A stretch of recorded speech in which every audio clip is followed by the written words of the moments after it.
Composers Festival, and I want to introduce you to tonight's presentations by our distinguished guest composers, Jalen and Carola Obermuller. Before we get to that, I want to give a little preview of the festival we have planned for this week. Tomorrow night, we have guest ensemble Yarnwire. We have some of their members with us tonight. Thanks for being here. And they'll be performing world premieres by Celine Luciu and Dominic DiStefano, as well as works by Sarah Hennies. That's tomorrow night in Sheryl Crow Hall at 7:30. Then on Thursday, we have Alarmable Sound performing music by the distinguished guest composers, Carola and Jalen, as well as music by Brittany J. Green and Utku Ozroglu, and that will be Thursday night in the Missouri Theater at 7:30. And Friday, we'll be back here in Sheryl Crow Hall for our annual Mizzou Music Concert featuring the Mizzou Music Ensemble and the Mizzou Percussion Ensemble. They'll be playing music by Jalen, Carola Obermuller, John Orff, who's here tonight, and also Ingrid Tunalina, who's here. So thank you all for being here. And after that, we have a very special event, after party co-sponsored by Isabel Nish, which will be at 9 o'clock here in SMC 130 with Chicago footwork artist R.P. Boo and opening DJ Matsubishi. And it'll be catered by Tiger Hotel, so that sounds pretty fancy. And on Saturday, we'll close out the festival with our 8 world premieres concert with 8 works by our resident composers. That'll be Saturday at 7:30 in the Missouri Theater. I want to thank Gene Sinkfield and the Sinkfield Charitable Foundation, as well as our interim director of the School of Music, Brian Silvey, for helping to make all of this possible. It's my pleasure to introduce Jalen tonight. In addition to her work with Alarmable Sound, she has collaborated with Third Coast Percussion, Kronos Quartet, Bjork, and Philip Glass. Her album Perspective was a finalist for the Pulitzer Prize, and she was the first person to be commissioned for electronic work by the Library of Congress. Alarmable Sound will be premiering Jalen's Black Sand on our Thursday night concert. This is our 3rd collaboration with Jalen. The first one was Black Origami, and that was arranged by Teksu Kim. And then we did Back Against the Wall, which was arranged by Igor Santos. And on Thursday night, again, we'll be premiering Black Sand, which is arranged by Chen Yihan. And all 3 of those arrangers were former resident composers of the Mizzou International Composers Festival. So I think it's a really cool connection. Friday night, the New Music Ensemble will be performing an arrangement of Black Origami, so you'll have an opportunity to hear another piece of Jalen's on Friday night. Please welcome Alarmable Sound Artistic Director Alan Pearson and Jalen.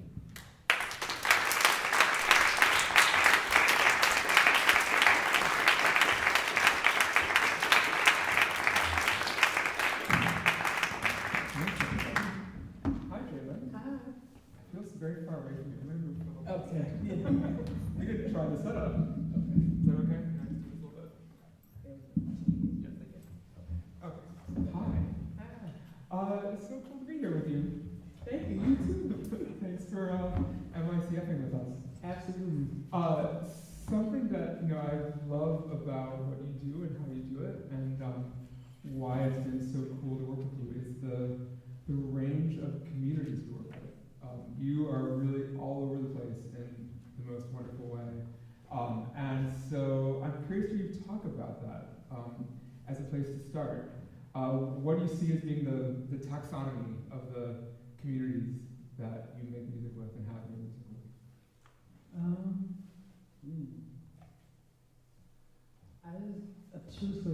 I've always just kind of, wherever my music could go, that's where I wanted it to be. So it's just, I never saw myself in this space or that space or this space or that space. Or sometimes electronic music can be seen as only a club or only this or only that. And I've always just said to myself, wherever my music can fit, that's where I want to be. So whether it's fashion, whether it's something like Adult Swim, whether it's ballet, contemporary dance, whatever, orchestra, wherever it goes. That's cool. So you named a bunch of different sort of communities, dance, Adult Swim, like the Cartoon Network. I'm kind of mesmerized by this. Like listen to the music of the room. Adult Swim, dance, fashion. What else did we talk about? Orchestra. Yeah. So, and then just, you know, like with the different dynamics. Like my very first music opportunity was actually with Paris Fashion Week. It was Rick Owens. So that's where the fashion part started. And then the most recent fashion show, Philip Glass and I got for Dior for, I think it was the 2024, 2025. We got for the Precision of Infinity. Right. And then Rick Owens has become an important part of your artistic world. Yeah. Can you talk a little bit about, well, so that was your first opportunity. Yeah, how did you find yourself in that? Well, actually, I was working full time at the time still. I was working at U.S. Steel, and I'm from Gary, Indiana. I was born and raised, and so I was in the steel mill. I was at work, and I got off at midnight, and I got home and got an email about one of my pieces, Erotic Heat. And Rick Owens wanted me to, he had contacted the label I was on, Planet Moon.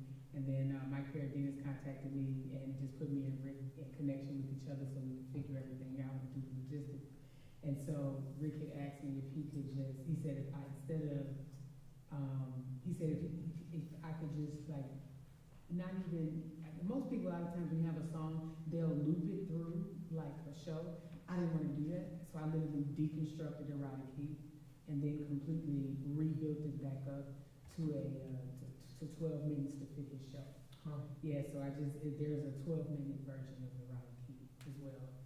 That you made especially for Rick Owens. Especially for Fashion Week, yeah. So I'm curious to hear you talk a little more about that. You know, as someone, collaboration is such a big part of, I think, who you are and how you work and what you do.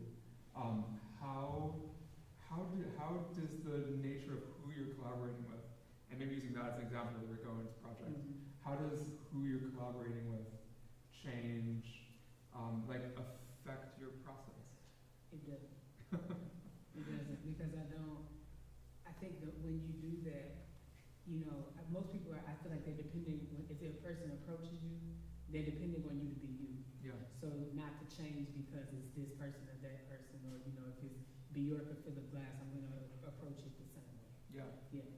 But then, like in that piece, you know, you started, the original version of the song was shorter. Was shorter, yeah. And then you took it apart and you did something. Yeah, and then just built it for, like, so I did like a build of the piece, and then there was the meat of the piece, and then there was the conclusion of the piece, so that it, you know, it all just fit like the show. And then that's how it actually got developed. And I remember sending it in at 3:30 in the morning, my time, because I was on the way to work. And I remember getting an email back 30 minutes later, and Rick was like, "I love this. It's just one thing I want you to do." And he taught me something really important in that. He said, I want you to take all of your tags out. He said, if you're gonna put, he said, not my personal tags, but he was saying, take some of the vocals out. He said, take that Erotic Heat out, and I want you to put in your name. And I didn't know what I was like, you sure? He's like, yeah. He said, you need to create a tag. He said, I'm teaching you how to brand yourself. And so, from that's where Sounds of Jalen came in. Oh, wow. Yeah, Rick Owens taught me to do that. Oh, that's so cool. Yeah. And Sounds of Jalen, you put that in so many of your songs. Yeah, that's like my tag. Yeah. My signature tag, yeah. But today we were in rehearsal. I believe, as Stefan said, this is the third piece of yours we've done. I think the other two have Sounds of Jalen in them also. Yeah. I mean, there's a point in the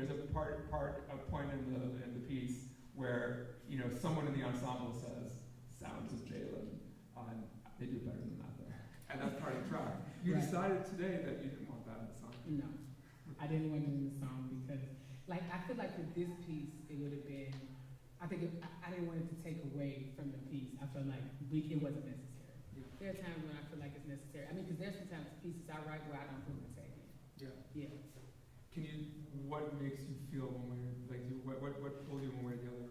I feel like if there's a transition point in the song and it's like getting ready to, like there's a big, like something's coming, like I'd like to put, I'll do it, sounds of Jalen.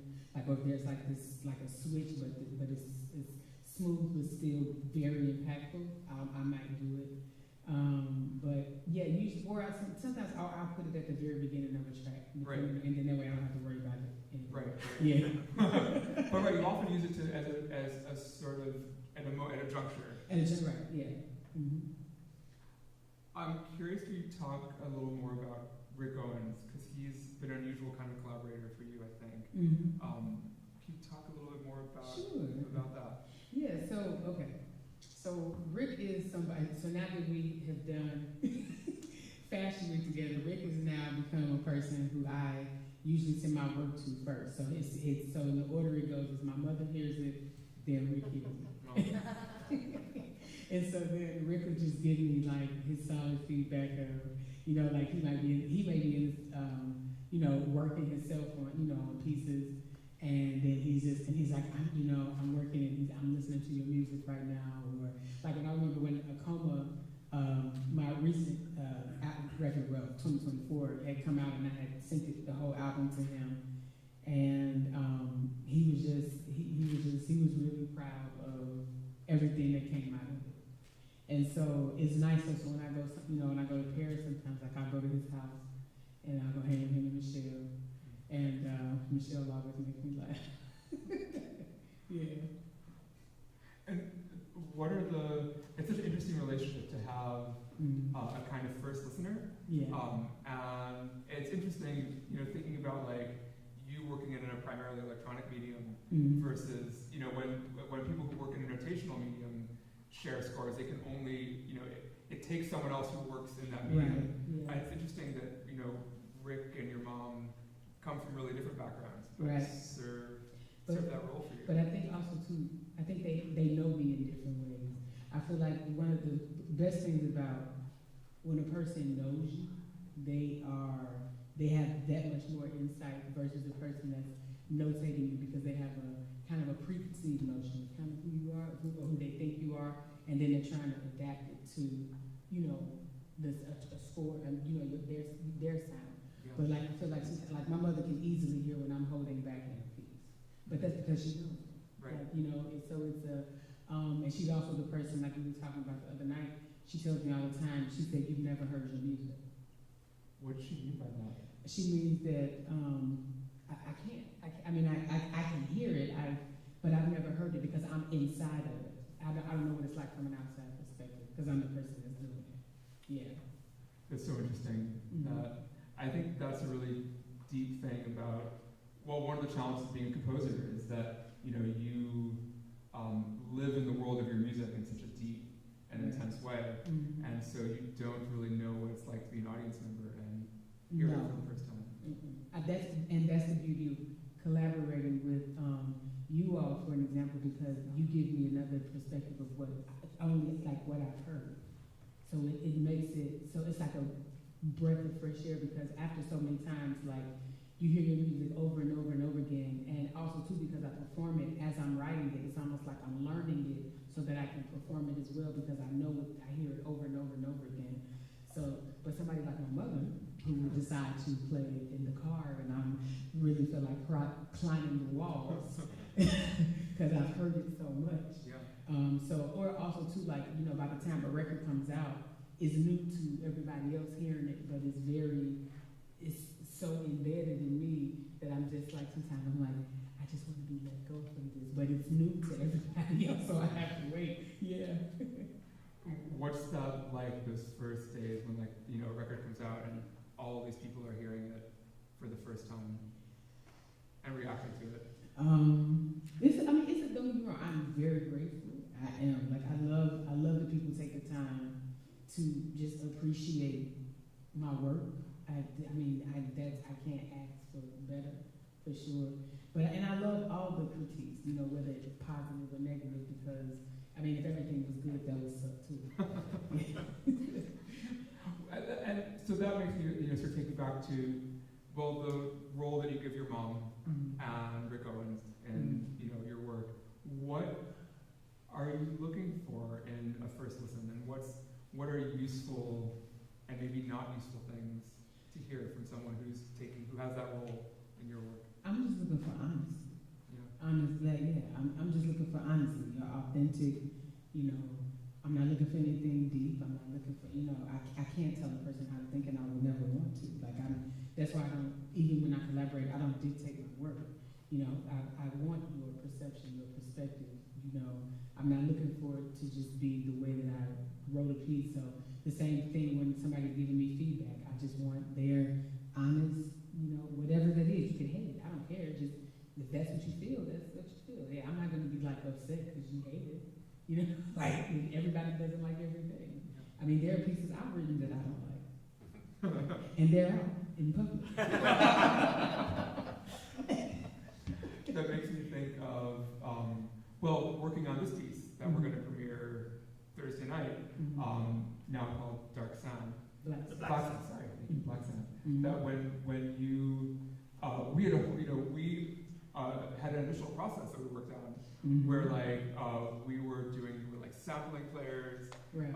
And we sort of went down a road, and I think I feel like you sent us some material that was, okay, you did a restart on this piece. I did, because I just felt like we were hitting a brick wall unnecessarily. Yeah. And I felt like it was me. I don't even feel it wasn't you all. I just felt like we were hitting a brick wall. Had I just started the way that's how I was originally going to start with the way that I did it now. Yeah. And versus, I think I was trying to adapt something that it would have happened anyway had I just went into the organic process of just doing what I normally do. Yeah. Yeah. So when I realized, I said, oh, and once you had said to me, you were just like, pretty much Jalen, we just want you to be Jalen. I said, oh yeah, okay, no problem. Yeah, so that helped a lot, yeah. When the sort of detour that you initially took, was it a feeling of trying to do what you were thinking we wanted you to do? I think so. I think it was that on top of the fact that I also wanted to try something new, but it wasn't. I was forcing something, which to me makes it even worse because I could have made it work, but it wasn't. When you force it, it's not gonna be your best. You know what I mean? And I just was like, no. This is something similar that happened with me and Wayne McGregor one time. I wrote something for him. He loved it. I hated it. And so I was like, Wayne, I can't stand by putting this piece in the show. And I threw it, tossed it. He said, well, if you can't stand by it, then write another piece. And so, yeah, I mean, those moments, I think they happen, It was just, I was trying to adapt in a way, I had a very, superhuman moment where I was trying to adapt for something that I thought that you all wanted versus just, being myself, which is what you all were looking for. Yeah. Yeah. Yeah. I really appreciated and it is sort of unusual and refreshing, the degree to which when you first sent us material, and you've done this with other pieces too, where you're like, what do you think? And you really want to know. Your willingness to, really take, reactions and input in a really genuine way, and then sometimes throw things away, is very cool. Yeah, I think it comes when you have to trust yourself too, but there are evolutions of trust in your process.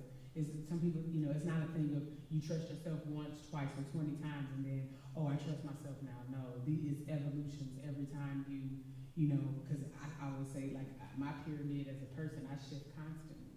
So every time I shift, there's a new level of trust that I have to gain for myself first before I can even give it to you as a collaborator. And what for you is that journey towards trusting yourself? Hectic.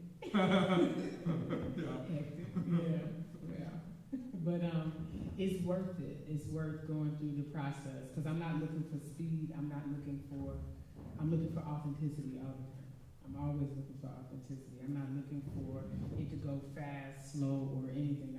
Time is completely suspended in that process for me. I'm just literally looking for authenticity and making sure I'm not losing myself in the process. Yeah. Yeah. anything more you can share about like how you feel that out, and when you find yourself in a vein that you realize isn't feeling authentic? Yeah, like, so, for an example, when I don't read music. I don't, I wasn't trained. I didn't go, or anything of the sort. So, like, first of all, I would be considered, I guess, like a late bloomer, if you will, because I didn't start making music till I was in my 20s. And so, I literally, all I have to rely on, and I'm very transparent about this, all I have to rely on is my intuition. That's it. But so what ends up happening is, I'm literally I accept the fact that I'm just the vessel that this is passing through. So sometimes some people call them downloads. I call them crown loads, because like, on a spiritual level, that's what's happening first. Like, it's coming, you know what I'm saying? Like, me being a vessel, the music is just coming through me. So I'm almost having to like decode it, if you will, or write the language. And sometimes I don't even know what the language is myself. Even as I'm writing it, I'm having to learn and decipher and everything simultaneously as I'm writing as well. And I'm cool with that, because I love not having control of that. I do. It's rough, but I do like it. And that feeling of not having control, it's interesting to me watching you collaborate, seeing how much you give space for other people to take leadership and bring themselves to your work. That feeling of not having control, does that persist even in something you're doing just on your own? Oh yeah, sometimes that can get me in trouble in my life too. Not having control, because I think sometimes, people they feel like, oh, well, you don't have control, so let me step in and I'll be your leader, but that's not what I'm looking for. Yeah. When I say, I think sometimes it gets misinterpreted, that I may almost seem like I'm waiting for somebody to take the lead, but that's not what I'm looking for. When I step back, what I'm saying is, and this is musically and personally, what I'm saying is I trust you to take the lead. It's not that I can't, it's just that I trust you to. And musically, me and Wayne McGregor had a conversation about that, where we both had a conversation. We agreed, if I micromanage a person, I'm not going to get the best out of them.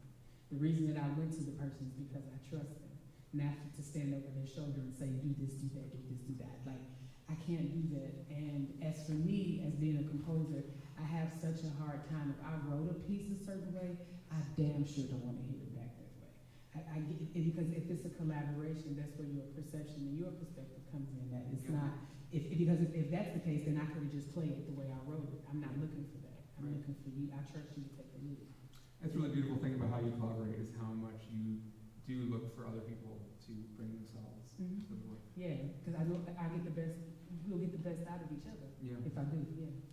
So the first song that we're going to play is actually the only one that is not a collaboration, I think.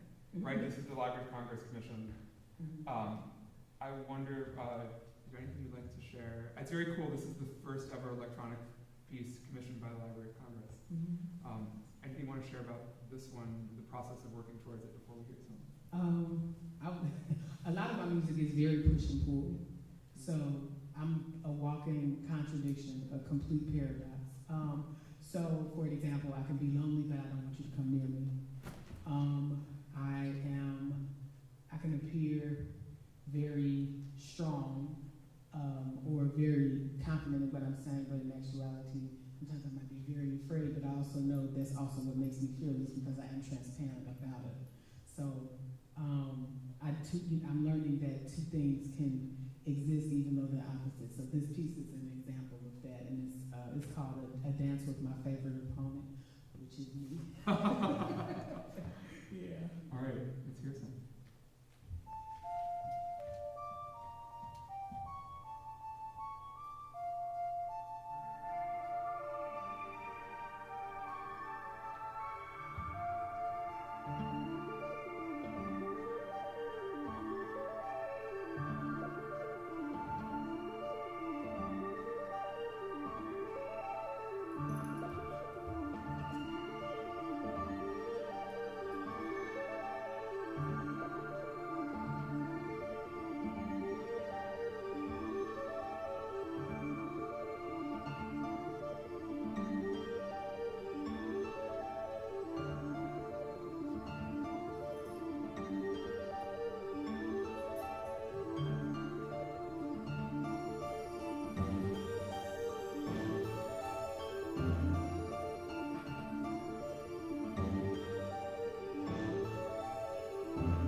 Hearing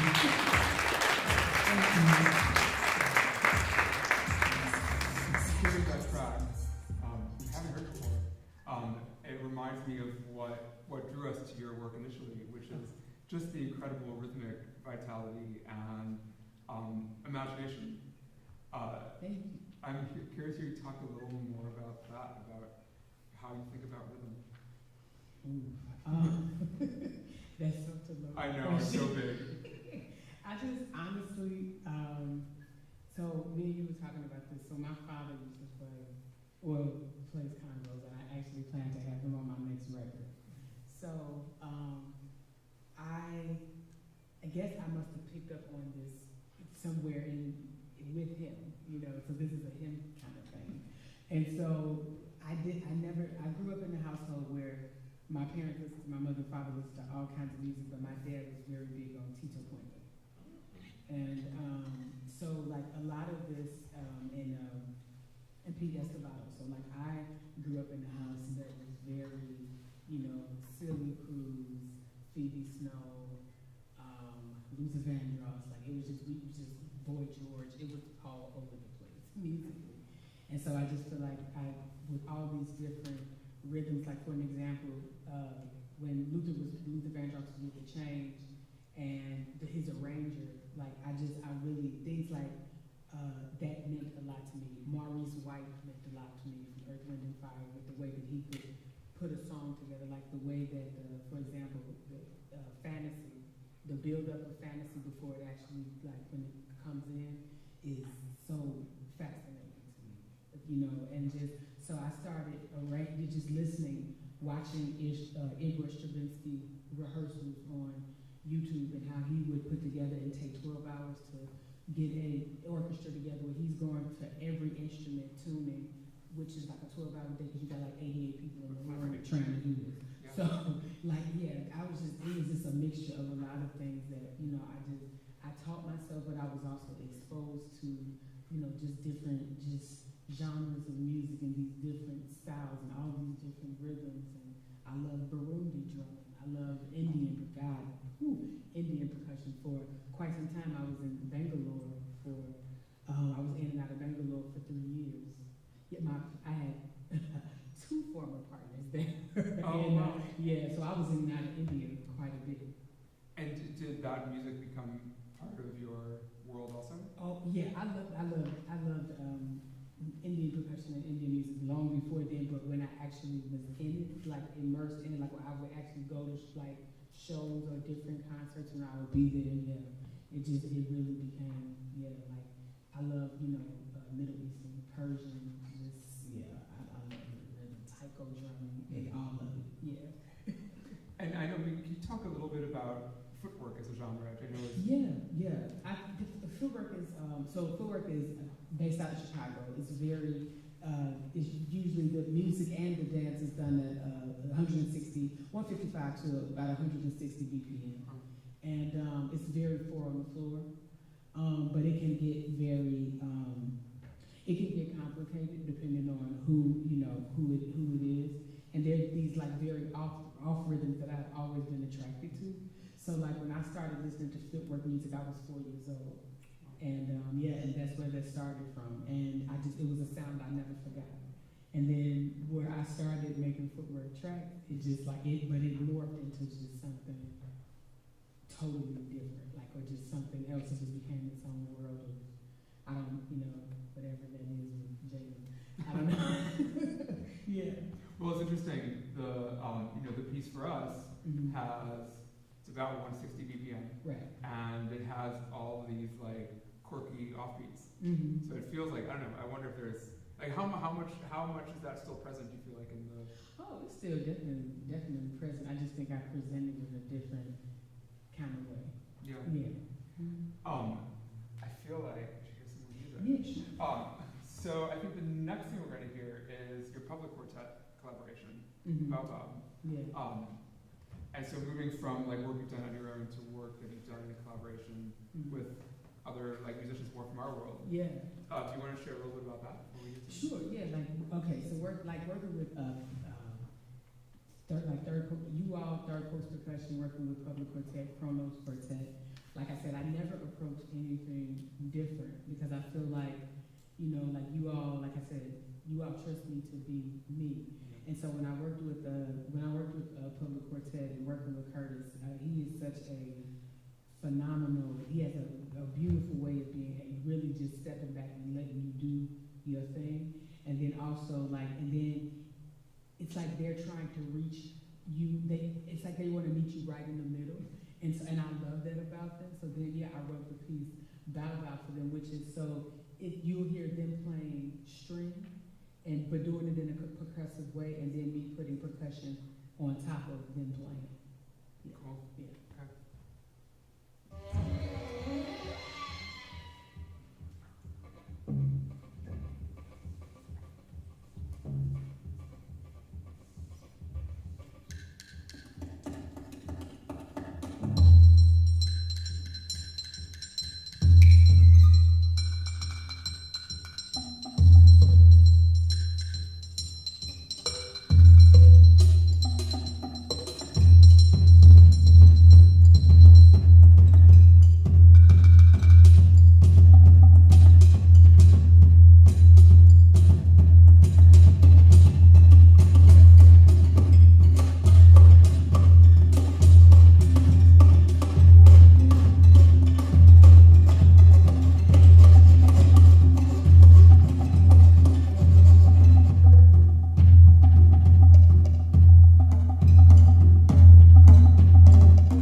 Can you share a little about the process of making that? Like, did you give them an electronic track? So, okay, we actually did this like 4 different ways. Nice. So the first way was they actually I wanted something that was unfinished for them. And then I was just like, you know what, I said, don't give me something you've completed. Give me like a sketch of something you guys had done just that you threw away, put to the side. So that's what we're gonna work with. And so they were like, really? I said, yeah. And they're like, okay. So they gave me something that they was like, oh, we just, like in the studio, we just kind of stretching and sketching sounds and, experimenting with the violin, viola, and so they sent me that, and so I started building around it. So then, after me putting the percussion, like instrumentation on top of it, I passed it back to them, and then they played over it again. So then we just kept until we passed it back and forth until it was a full piece. Oh, that's so cool. Yeah. And is it something you ever do live? No, we've never. They haven't. Have they premiered? I don't think they. No, they premiered it. Yes, they have. Yeah, but I don't play with them though. Yeah, okay. Yeah, like that's actually what I just played. That's the electronic version of Right. the piece, but no, their version's way better. Okay, Yeah. I want to hear that. Yeah. That's such a lovely kind of process, and it's so conversational. It's Yeah. like having a conversation. with them. It is. It's very much a conversation. Yeah. Which is really what the experience of working with you is always like. Thank you. Yeah, I mean that's what I hope so. Like I really try to keep it as. I just want it to be organic, where everybody feels good and we all feel like we're doing the best we can and where we are right now in the moment. Yeah. Yeah. So then the next piece is a different kind of conversation. This one with Steve Lehman. Yes. Totally big artist from another of your many worlds. Yes. Jazz. Yeah. Yes. Steve Lehman. Yes. Do you want to share a little about this? Oh yes, it's a rework of his piece, Cognition, and I wanted to. When I first heard it, I fell in love with it. And I was like, he's like, I would love for you to, like if you could rework this and do your thing with it. And so so I took it and I just, I did what he asked, and he loved it. So, so I think this was in 23 one. Yeah. Cool. Let's hear some of Cognition.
My music is pretty layered.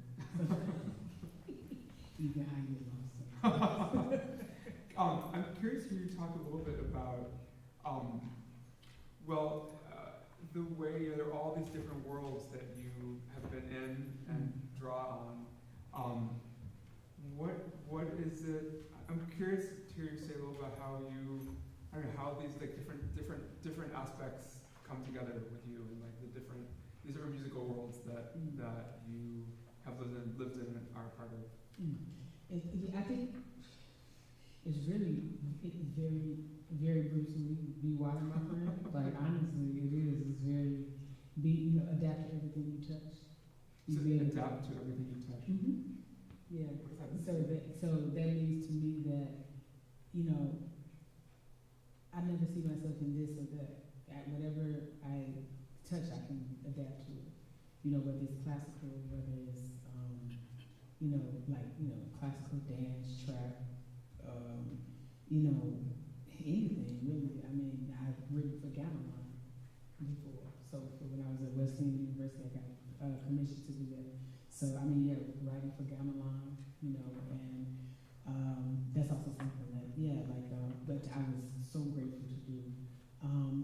And actually had been written for a native tribe before as well, where they were chanting to my music. Wow. Yeah, so it's, the fact that so many, when, elements like that and so many those entities trust you to do something like that, because those are very cultural, very vulnerable, very spiritual aspects. And when, people trust you to do that, it's to me, I'm so grateful, such an honor to do that. And I just, like I said, anything that I touch, I feel like I can adapt to it. And did you actually work with them? Yeah, I did. Wow. Yeah, we premiered at the Broad Museum in LA. in LA. Oh, that's so cool. I want to hear that. Yeah, I said, yeah, I know. I just thought about it. Yeah, I wrote 3 pieces for them. Yeah. That's such a beautiful idea, and I do so see that in you, that you're so receptive in a really beautiful way, and you adapt and you sort of flow with the context you find yourself in, but always remain very much yourself too. Yeah, I think it also comes to, I have to say, I think being, I hate to say it like this, but I think also being, when you're being a Black woman and just being in Black culture, our culture has gotten robbed so many times. The last thing I want to do is go in somebody else's culture and be a vulture in their culture. Like, I just think that it's so, knowing what that feels like and knowing that, I can't do that. I always want to go in with the utmost respect. Yeah, I always keep that in mind. I always feel that from you. Yeah. Speaking of culture and different cultures you've gone into, working with groups like ours and now the LA Phil. Yeah. The last piece that you're going to play for us is the beginning of a work that's not finished yet. No. Which is your LA Phil piece. My LA Phil piece, yeah. It's called Perpetuity right now. That is probably, that's subject to change. But yeah, this was the second demo I sent in for the LA Phil, for Green Umbrella. Can you talk about where you are in the process? Yeah, so I'm like, right now, I think I'm like maybe I'm about like 4 minutes in. So I'm working with Miguel Atwood, and he is helping me with, he's going to be helping me with arrangement, and then there are 15 players from the LA Field. And it was so funny because while we were in rehearsal today with you all, while I was in rehearsal today with you all, I texted Miguel and said, we need a drummer because you guys' drummer was just so amazing. And I literally texted Miguel, I said, Miguel, we need a drummer. ASAP. Please find this person. So yes. So we're gonna figure this out. But that is definitely inspiration coming from y'all rehearsals today. Yeah. Pass it on to us. Welcome. Yeah. Thank you. All right, shall we hear some? Yeah. Okay, beginning of what's currently called Perpetuity.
So I was already told before we started, I think this is a risk that they were looking for. Yeah. Yeah. So I'm happy that I could be that risk. Yeah. Me too. Very excited to hear where this one goes. Thank you. Why don't we open up for some questions? I have one for you. It's just about the process. So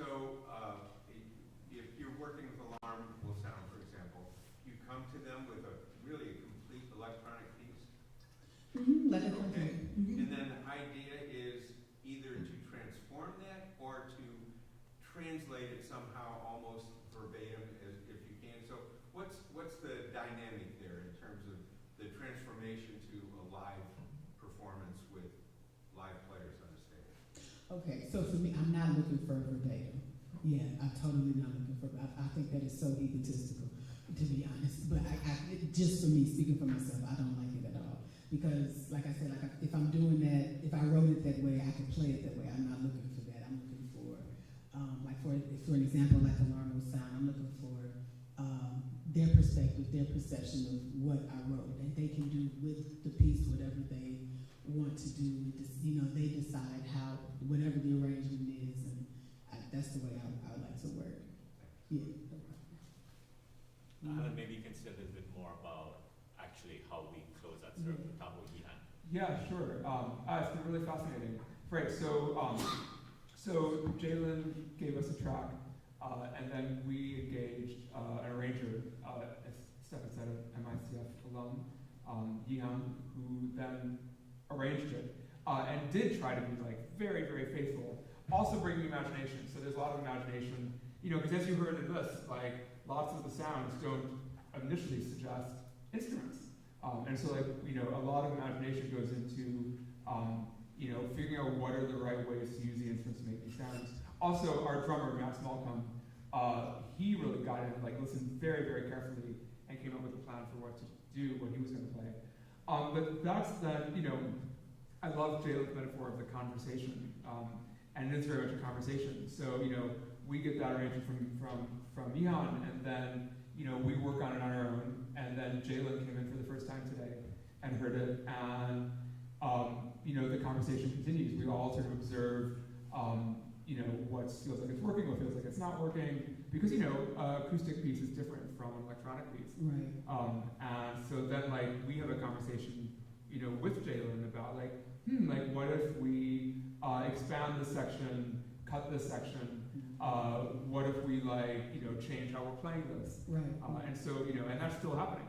We've got literally. another couple days to go. Right, yeah. If I could just tag on to that, it just occurred to me as obviously electronic music is a technology, and and it feels like a fixed thing, right? But where your question came from and what your answer was is want to interpret it.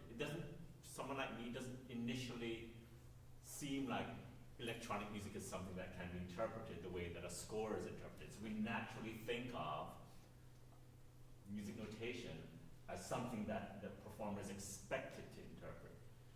But it turns out ink and paper and pencil and paper are also just a technology. Yeah. That's just a technology, and you're using technology, and and it's about where do they meet? Right. Because as you were talking, something that kept kind of friction is the wrong word for it. There's just this kind of tension for me. You were talking a lot about not control, not having control. Right. But when I think of electronic music, I think, that person has spent hours tweaking that button and making that sound. It feels like so much control. Mm-hmm. And so that feels like a real tension that's built into Yeah, your process. It's a super tension and release, for sure. Yeah, we were talking about that, I think the other night. It is very much it really is like a contradiction, because it's a tension and release, and you have to know which one comes in, just like you were saying, the track is very in your face, but very pushing you away all at the same time. And I know that you got that from that piece. Yeah, and it makes me think that I think our image, Mm-hmm. what comes to mind when we think of a composer is somebody with a feather quill, actually notating Right, something. yeah. And I hear you're calling yourself a composer, Mm-hmm. and you're using a different technology. Mm-hmm. But I also wonder, if you had your druthers, would you call yourself something other than composer? Oh yeah, we were talking about this the other night. Actually, I almost want, I want to get away from that word now, because now I would actually call myself a manipulator. Yeah. Yeah. What are you manipulating? The sound. Because I've done this before. I've done it with Bjork several times, where I've taken a song that she's done and sent it back to her, and she didn't even recognize it. Yeah. So sonic manipulation it's all in the detail, I think. Yeah. But I think something that's interesting also is when you give us a track, Mm-hmm. and then it's arranged, Mm-hmm. you actually and correct me if I'm wrong, but I feel like you like to find things that you don't recognize in it. Oh, I love that. Yeah, I love to be surprised. That comes from, you know, nothing aggravates me more. You know how you're like if you're in a space, you hear a song and you hear the build-up happen, and you're like, okay, the drop is about to happen. Nothing is more disappointing than when the drop actually happens. It's just like, oh God. So it's just like, you know, like, or when you're, like, if you've ever been in a club space and you just hear that same booch, booch, booch, booch. I'm just like, oh my God. We've heard this for 6 hours from 4 different people. This is crazy. So a lot of times when I would go up and perform, for an example, everybody was talking about it, like, oh man, Jalen, this was so cool. Oh my God, this was so great. And I have to say, it's not that I'm trying to undercut myself, but you know what it is you've been listening to the same 4 on the floor for 6 hours. And then I came in and changed the rhythm. That's all. I just changed the frequency. I'm not trying to undercut myself, but I'm watching what happened. Yeah. So it's just, it very much is, and you know, I switch a lot of my music. Like as much repetition is there, the switches happen, I know, frequently. Oh yeah. Yeah, for sure. Yeah. Well, and that points, you wanting to be unexpected points to what I think is really challenging and a really interesting way for us about collaborating with you is that I think, you know, as classical musicians working with composers, we're sort of trained to expect the composer to have all the answers. And so, like, you get a score, and you sort of go in with the attitude of, it is our job to do what's on the page as, like, well and accurately as possible, and that's the piece. That's, like, what the composer wants. And, you know, when we get a score of an arrangement, a piece of yours, that's actually not, you know, you're not looking for that. And so it's a really interesting challenge to us to sort of raise the game and come at you with ideas and questions. Right, because I really, like, I hate to say this is going to sound so, oh my God, it's going to come off so bad, but I never understood writing a piece for somebody to play it exactly the way you wrote it. That never made sense to me. Because if I wrote the piece, I would expect you to, you're not me and I'm not you. And I love the fact that if I'm working with you, I want you to be you. That's it. That's all I'm asking for. So I'm not looking for you to be me, because if that's the case, we could have just played the track from where I left it. You know what I mean? So I never understood that. And I remember saying this on a panel one time, and I think I probably pissed off every composer on that panel. I probably did. But I meant it. Like, I cannot dictate who, I'm literally just the vessel that this passes through, and I just feel like how egotistical of me to expect you to do this the way that I did it. I mean, damn it, my name is already on the credits. What else do I need? You know, like that's just, but that's, I'm sorry. I'm here to vent. Let me back away. Are there any last questions for Jalen? Tell me about the shoes. Oh, yes. So that actually came from, okay, the movie. The Wizard of Oz, the Bad Seed. The Bad Seed. The Bad Seed. I knew it.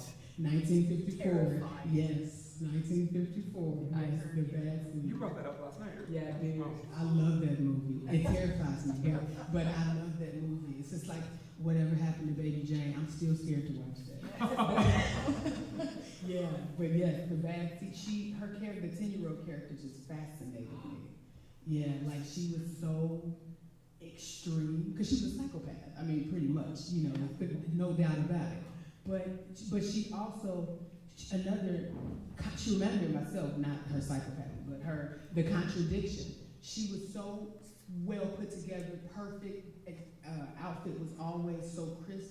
She was like the perfect little angel who did the most devious, nefarious things.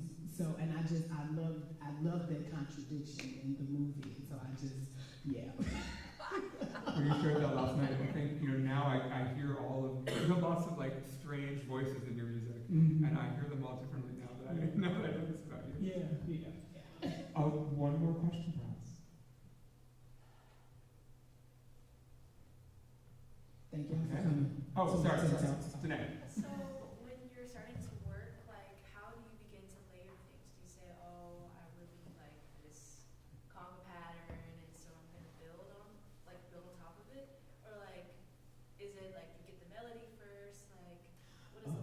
No, there is no formula. I never know how I'm going to start until I sit down. So it's really, I'm just building one block at a time. I'm never just like, okay, I'm going to start here. There is no equation. I love the fact that I don't have an equation. Because sometimes I remember starting a piece because I heard a baby elephant in my head. And it's like, you know what, I'm not going to elaborate on that. And then that's actually where Black Origami came from. Baby And a elephant. baby elephant in my head that I just could not shake this sound. And so I was like, yep, that's Black Origami. Wow. Yeah.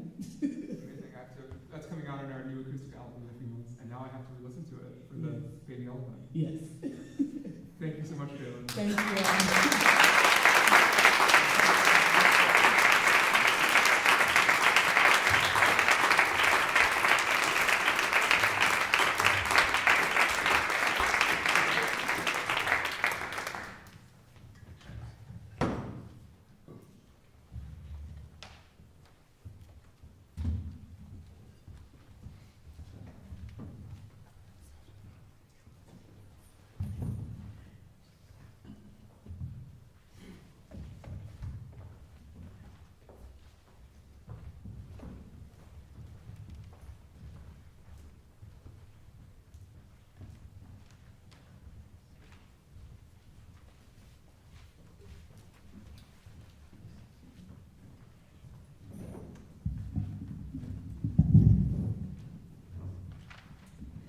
Hello everyone, I'm Tiffany Skidmore. I am the Associate Director of the Mizzou New Music Initiative, and I have the pleasure of introducing Carola Obermuller. She is, of course, one of our distinguished guest composers and teaches music composition at University of California, San Diego, and she's an adjudicator and guest lecturer at festivals and composition competitions around the world. Her work is timbrally rich, which you'll hear this week, dramatic, thoughtful, thought-provoking. And in addition to the performances we're going to hear this week, you can hear her music on the Wergo, New Focus Recordings, and Brilliant Classics labels. Please join me in welcoming Carola Obermuller.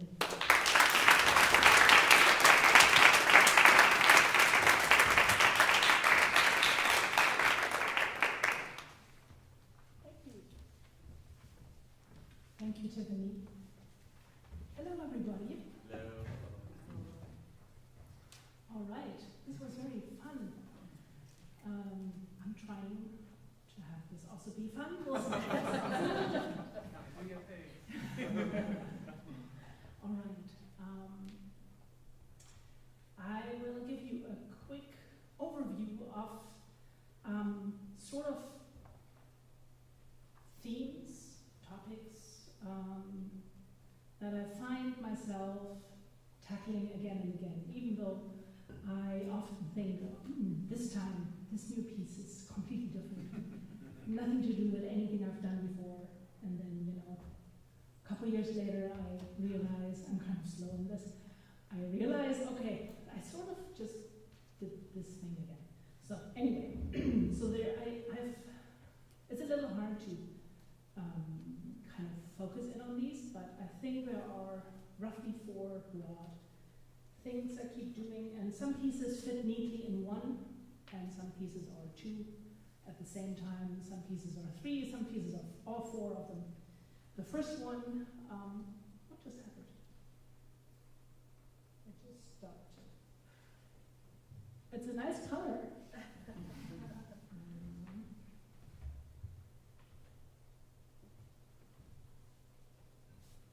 I think things turned off. But we can do this without this projection. Oh, fine. The first thing, well, you figure this out, I call sculpting and reframing time. And time is the important word here. I'm endlessly fascinated by this, by time. And let's see, maybe it works now. Yeah, there it is. Sculpting and reframing time. Thank you. Time, because in music we can't get out of it in life we can't get out of it. We seem to be very bound to it as life forms on this planet. And I love fantasizing that we can stop it, that we can zoom in, that we can reverse it, that we can do stuff with it. We sort of can in our fantasy, and I love time traveling movies. Anyway, and physics is very, very awesome. I don't understand it, but I love reading things about time that flows differently from what we experience on a day-to-day basis. So a lot of pieces have to do with that. And sculpting is the other important word. I often think of music, not only mine, but music generally, but especially when I compose, as something I can grab. Like, a former partner of mine was in pottery, so like that, material that I can grab and really shape with my hands. The next one that's important and keeps coming up again is corporeality and pressure. And that relates to this, what I just said about the grabbing it. So a lot of pieces that have to do with that. Really, like the first one I can remember composing was during my undergrad degree, and I was in a sort of old apartment that had a very weird heating system, and I could hear the water rushing through the pipes, and it still wouldn't get warm, but anyway, the water was rushing very wonderfully through the pipes and then making all these sounds, and so that inspired me to write a piece where I was imagining this water in very tight spaces and then, kind of being released into wider spaces. And the piece we're going to hear along the sound play Helical is a different piece that came into being much later, but that is a little bit related to that. And it's really about molecules and atoms being squished together and then getting more space, but also often related to pitches being, close together or expanding, contracting in time really. But those pieces tend to be spiky, if you will. Anyway, the third important category is the hidden and the dream. I love hiding things and then revealing them, and that has to do also with layering. And the layering, again, is related to this material I can grab, and I can, put something else on top, or, poke a hole through it, and then I see things, underneath, etc. So I do that a ton. In music, I also do it sometimes with older music. Sometimes I do it with my own music, but I'm more interested usually in collaborating in, taking, something that I grew up with. I grew up in Germany. My mother continuously listened to Johann Sebastian Bach and not much else, and my father was into Beethoven and was also playing Dixieland and, jazz on the piano. But anyway, very odd, weird combination of things. But so yeah, those pieces, those musics sometimes find their way into my music. And the dream is related to that as well, since, things can be hidden in dreams really well, etc. Fourth category is the societal trauma and utopia. The utopia is really important here because this stuff, when I'm drawn to it mostly in opera, and then somehow I keep writing operas, even though it stresses me out incredibly much, and I'm always exhausted afterwards, but I find it fascinating, also because of the collaboration with others. I love that. Anyway, very often they are somewhat political or historical and tackle, rough, tough topics. And but utopia, even in the most dystopian situations, I want there to be at least a sliver of, because otherwise I can't actually do it. I think that's why. utopian idea. Anyway, so we will like look at all of these for a little bit, just like a tiny, dive. The sculpting and reframing time, the first one. This is just a really nice quote by Bernd Alois Zimmermann. If you haven't heard of him, I can recommend this composer. Died last century and was one of those that actually thought a lot about how time flows, and he is famous for or known for thinking of the spherical nature of time and also composing pieces with that in mind. And I really like this quote. It keeps me thinking music is essentially determined by the order of the temporal sequence in which it presents itself and into which it is placed.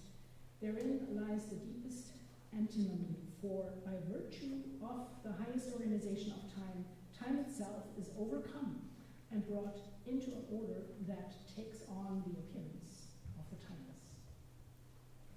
So one of the pieces that sort of deals fairly obviously with that and with time and how time can flow is a saxophone quartet that we'll just hear a little bit of. We will not listen too much of like whole pieces. It takes too long. You can find these online also, and we'll hear 3 pieces in total this week. That's enough. So anyway, we will listen to the beginning of this saxophone quartet.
it's just the first movement.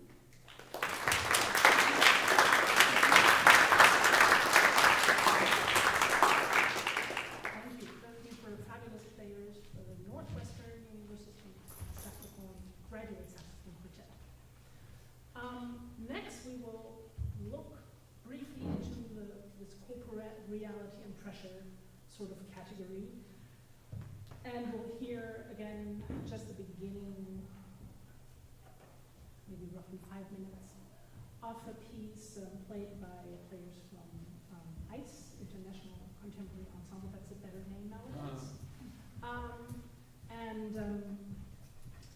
Briefly about the piece, Monisha, is about ants, actually, and it has a tuning, kind of an awkward, different tuning system. It's for these 3 instruments, guitar, harp, and hammered dulcimer, and they are all tuned differently in sort of an extended just intonation, and then there's also preparation, which makes it even more unclear what the tuning is. Anyway, I've had a lot of fun modeling it and then playing with my models until I was happy with them. And here is a little bit from that modeling, the first chord in this piece. And I will maybe turn it down so we don't blow our ears. Well-tempered tuning, and then the adjusted tuning, the one that's the pieces in.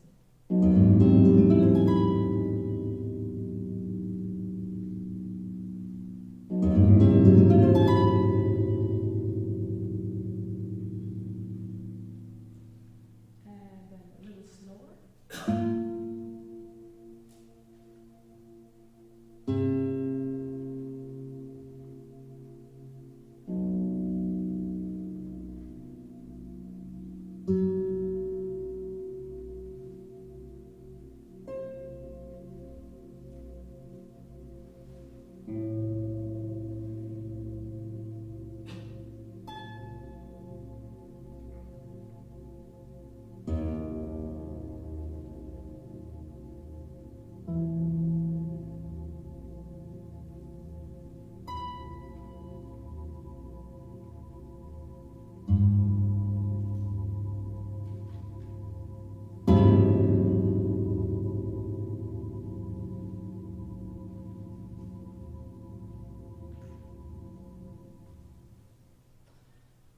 I forgot to speak into the microphone, sorry, not in here, in the microphone again.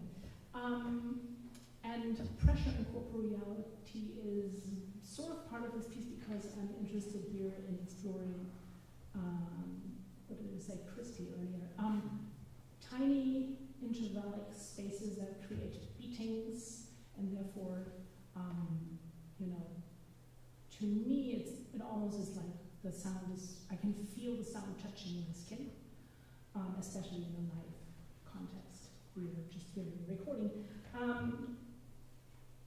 My partner had fun putting an ants video with his piece, and I've tried to find the credit for this. So it's a beautiful video that was made by someone else, and get back to me in a few months. Maybe I can find it somewhere hidden. But anyway, if you don't like ants, close your eyes.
Thank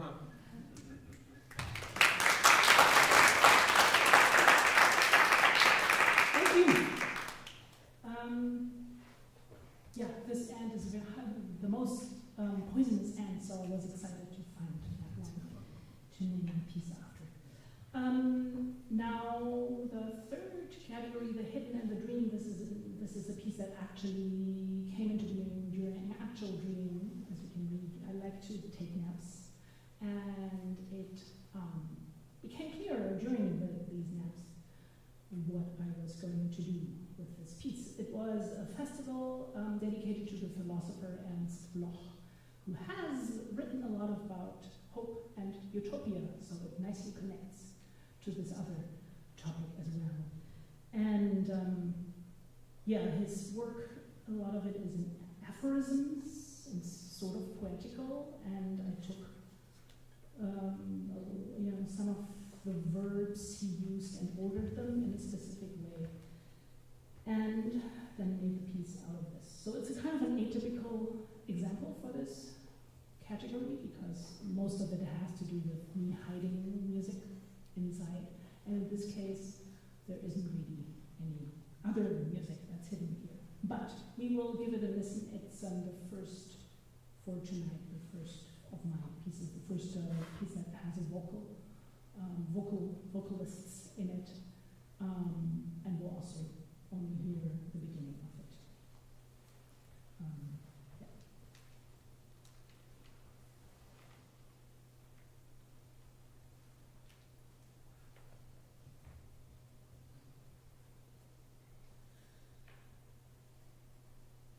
Concrete Utopias, the festival's name.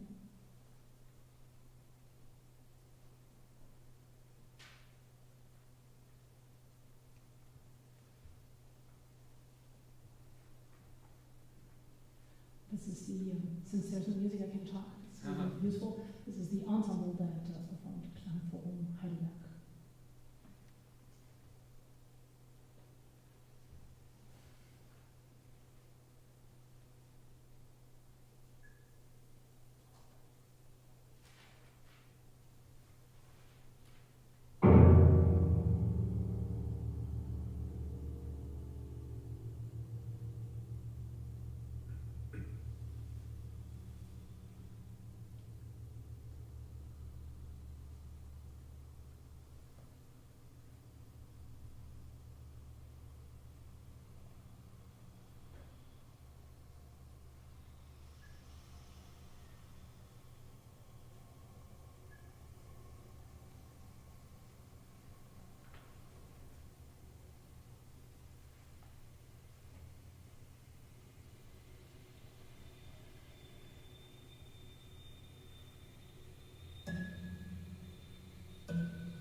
again, only a very short sort of look towards it. This is from my sixth opera or something like that from 5 years ago. And that one was written for the Heidelberg Opera House on the occasion of Sophie Scholl, who was an important anti-Nazi fighter. On the occasion of her having turned 100 if she hadn't been executed. And was very interesting because it was very much a collaboration between Ulrike Schumann, who wrote the text, all really original from Sophie Scholl. She wrote a lot of letters, but some of it, taken from her biography, and then interspersed with we don't only see Sophie Scholl and her family and the historical figures. We decided early on there would be no Nazis on the stage. We could not do that. But there is a contemporary teenage woman who, at the time already, and sadly now more relevant,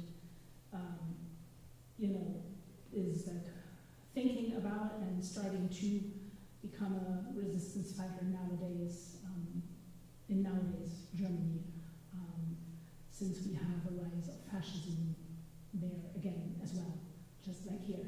So this was a very important project to us because of that. And Sophie Scholl is a really interesting figure. You will see, we'll play you a trailer, and you will hear lots of different musics that aren't original Obermüller. There is, for example, a Protestant hymn that was, we looked for the right one. She was came from a very Protestant family. That is partly where her resistance came from. And so that was very important. The family made music at home, piano and recorder. She also played the recorder outside of the jail when her father was put in jail for having said something against Hitler, and then someone denounced. Anyway, so she took her recorder and played, hoping he would hear her, playing a very well-known in Germany song called Die Gedanken sind frei, thoughts are free. No one can put them in jail. So that's a part of the opera as well. I wanted to work that in because it was an important part of her biography. She also, just like the entire family, loved going to concerts. She was a pretty good pianist herself, but she, in her letters to friends, etc., she wrote, for example, about the Trout Quintet. She wrote about that when she had been caught by Gestapo and was spending only a few days before she was executed. She was reminiscing about Schubert and the Trout Quintet because it was starting to be spring and she could see that outside. And so the Trout Quintet is in there. And what else? Swing. Because swing was prohibited, forbidden. And she and her friends went to swing tea parties, which was highly dangerous. And so swing is in there because it starts with a party. And the trailer was made by this company. This was still COVID. We had to adjust, lots of things. So this company was making the trailer. Of course, I picked all of these other musics, a little of mine, but that's fine. So this is sort of I have to explain. But yeah, I had a lot of fun hiding the Trout Quintet in the swing, etc. I was having a lot of fun with those. What else is there to say? Yeah. So the really interesting thing is that Sophie Scholl and her many siblings had to also be indoctrinated and go to the Hitler Jugend and the Bund Deutscher Mädel. That was where the youth organizations, kids had to go there unless they were Jewish, and they were not allowed to go there.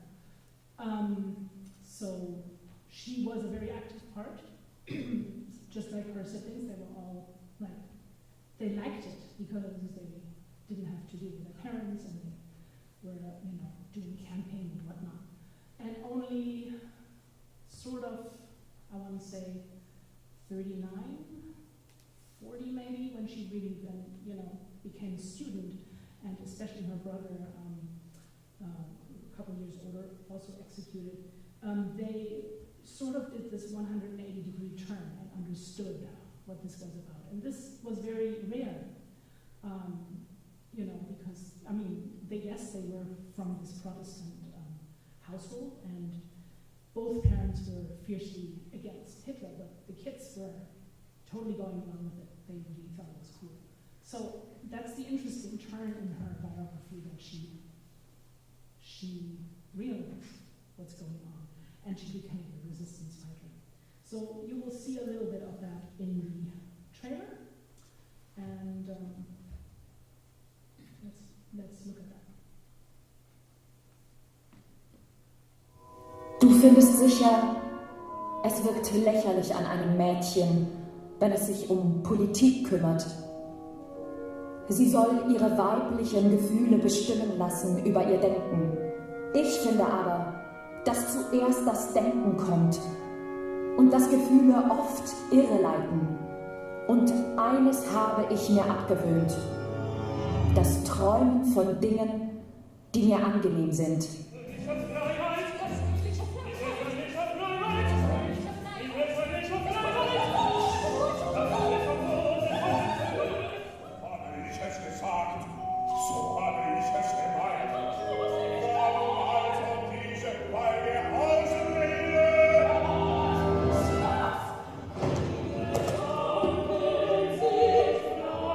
Angeklagten Hans Fritz Scholl und Lina Sophie Scholl ergeht folgendes Urteil: Tod durch Fallbeil.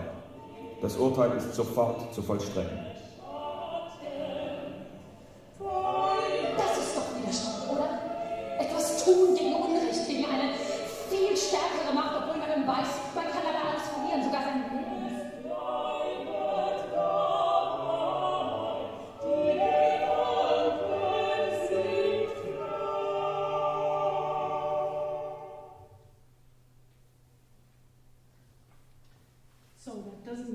Give you a lot of info about how the opera actually sounds, but tiny taste. And like I always do not always, often when there is a big piece that I enjoy, that I mentioned, I'm really exhausted, usually afterwards. The tough topics, but also just, it's just a lot of music to write. Also in this case, I did sort of studies of, I took like moments in the opera and I made a small piece so I would understand what this would become, at least partially, here and there. And so this following piece that we can then end on is Urwaldblumen, which is based on a word, jungle flower, but I think I found a better translation, but it's later on in the next slide actually. This is all, here. Flowers of the Virgin Forest, that's right. So Sophie Scholl, this is one of her last letters, where she said, and if I had been too tired to make plans so far because they were all dashed by the war, they are now springing up like virgin forest flowers after a long, warm rain, so colorful and outrageous. But they don't seem outrageous to me, but all very achievable. This was maybe 10 days before she was caught and executed. And then she went through the plan, which was to throw leaflets down from the upper floor in her university in Munich, so that people would, could not see it. And that's where she was caught, because someone, I think, called Gestapo. Anyway, so this is set for, this piece is written for Kunstharmonium, which is something in between an organ and an accordion. It's an old instrument. It's interesting because it was used to play operas at home, so it was very useful for an opera, you know, for me. And they, Ernst and Jan, who recorded this, were making, this is finished and out now, a CD with all new music, all new pieces for the combination Kunstharmonium and Art Harmonium and piano. And yeah, Urwaldblumen is therefore, you know, a word that Sophie Scholl came up with that is sort of a kernel. This is just stuff, we can just skip that, you know. The two musicians were amazing. They, you know, I wrote this piece and that it required all these things that I didn't provide, and then they came up with all this stuff. They really, like, you know, found the right weights to put on the Kunstharmonium, and Ernst built this contraption that is inside the piano, and it had to fit the piano he was working with, and also had to fit the piano that was being recorded on. Anyway, really amazing. And this is just a really interesting historical. On the right side, you see like the stops it has. So it is sort of akin to an opera, but also the accordion, because it can, with your knees, you can do fine dynamical changes, and it's like divided in half, so the upper half has different dynamic control from the lower half. All right, let's listen to just the beginning of that, and then, I don't know, I can't fade out really, but we'll just stop it at some point.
All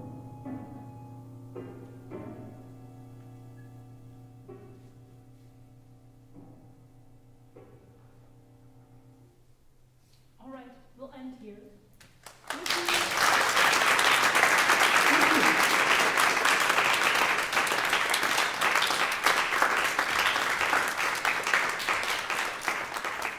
Yes, you may read this, but we will not listen to this. This is also related to this whole Sophie Scholl topic, but it was written after the opera.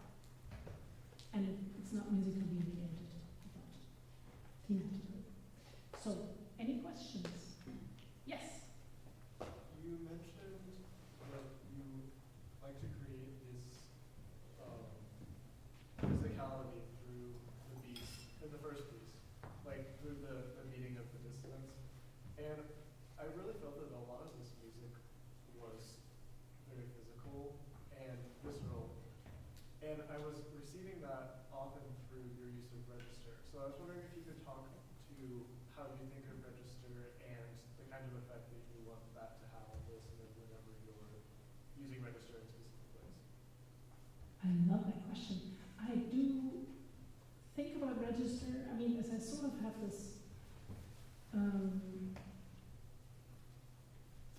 you know, I will like sketch before I write notes, or, you know, I dream up like shapes, and they often, like I will apply them to register as well, and it's almost, it can look like, you know, waveforms. And so it is, you know, it's one of the parameters that I like tweaking, and I feel like I have a good, close connection with it. So yeah, it has to do also that with orchestration, which I really love, like, you know, to, like, for example, form, I find a much harder thing to deal with for me. I also like it, but it's, yeah, we have our conflicts, form and I. But yeah, so, and, you know, my main instrument is the cello, and it has a very big register, like range, so I can, you know, early on as a child, I would like love playing with the extremes, but also, obviously, you know, like the first beatings I produced were on my cello, and I still love just, you know, it's almost like having a coffee instead of playing nice beatings. Anyway, so yeah, but I do really, not with every piece, but often, I will plan it out pretty carefully and think a lot about where a piece is situated in a specific moment in terms of its registers and where it could go or should not go, or where we think it goes and then it doesn't go there, etc. So, could you give an example? Well, in the piece we just listened to, and I think actually by coincidence maybe, a lot of them that, or a few of them that we listened to are sort of process-based pieces. So the process here in this one was like, you know, bit by bit by bit by bit, we open up the registers, we increase the range, and things just get like wider and wider and wider. And I think the Bloch träumt, the piece for vocalists and instruments, was we stopped at the point where we had reached the widest possible register. I mean, not possible in that piece. It was the lowest one actually. So yeah, it actually has closely related to form. I think it is what I'm using to build form, or what I'm using to signify points in form.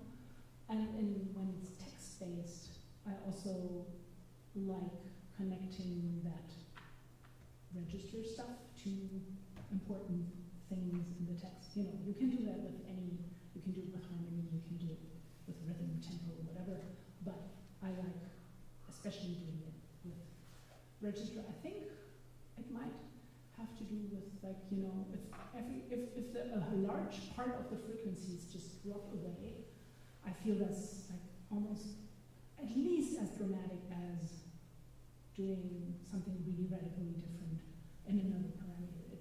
For me, again, it's a bodily reaction I have, I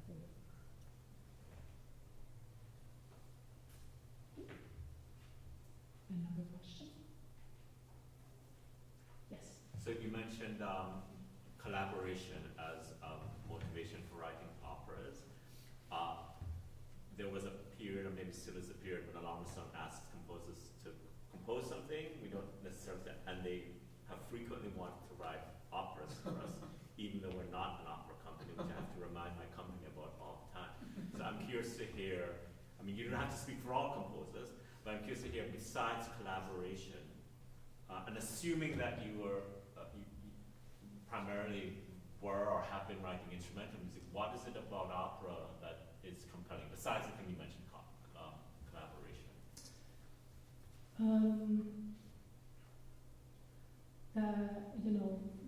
Sort of part of the collaboration, but that I am only one part, and that all the other parts are really equally important, which is why, I think it's really not the same experience to watch opera.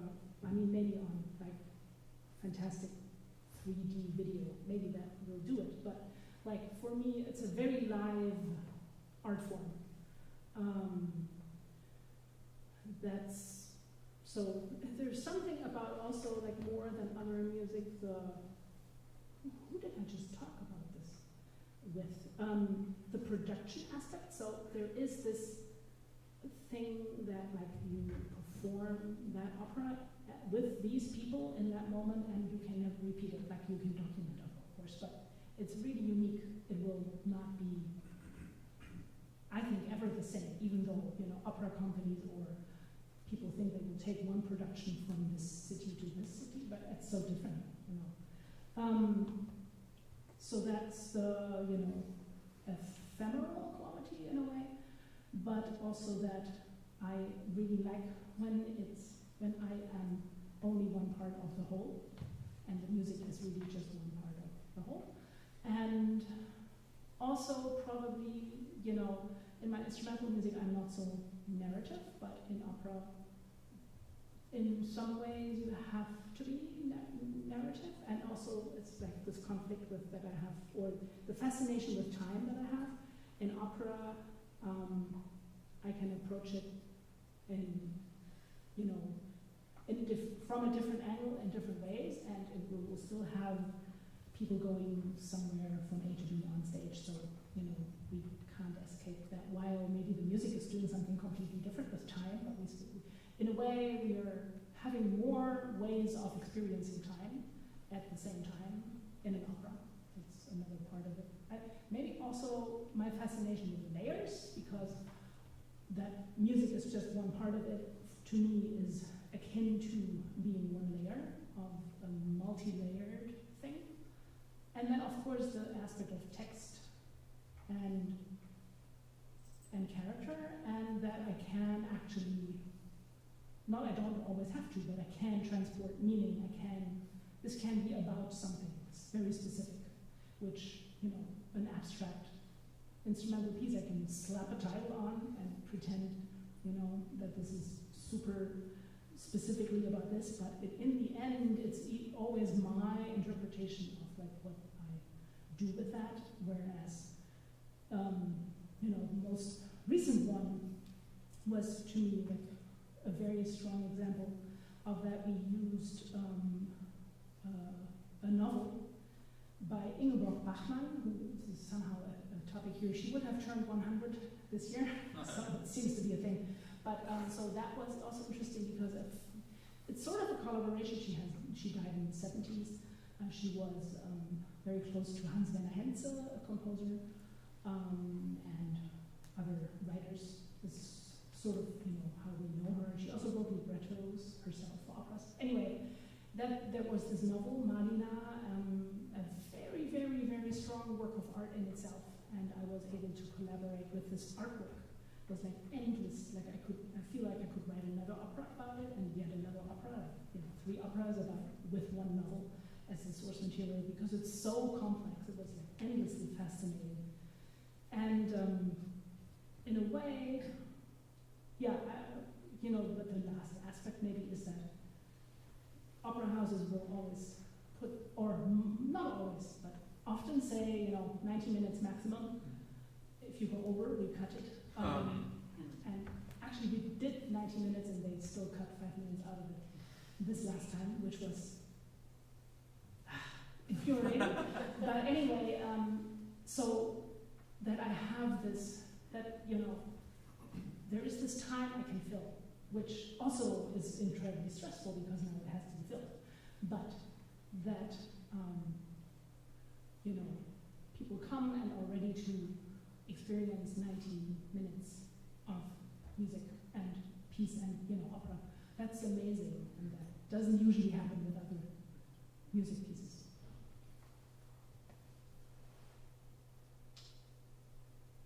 Looks like we have an after party now.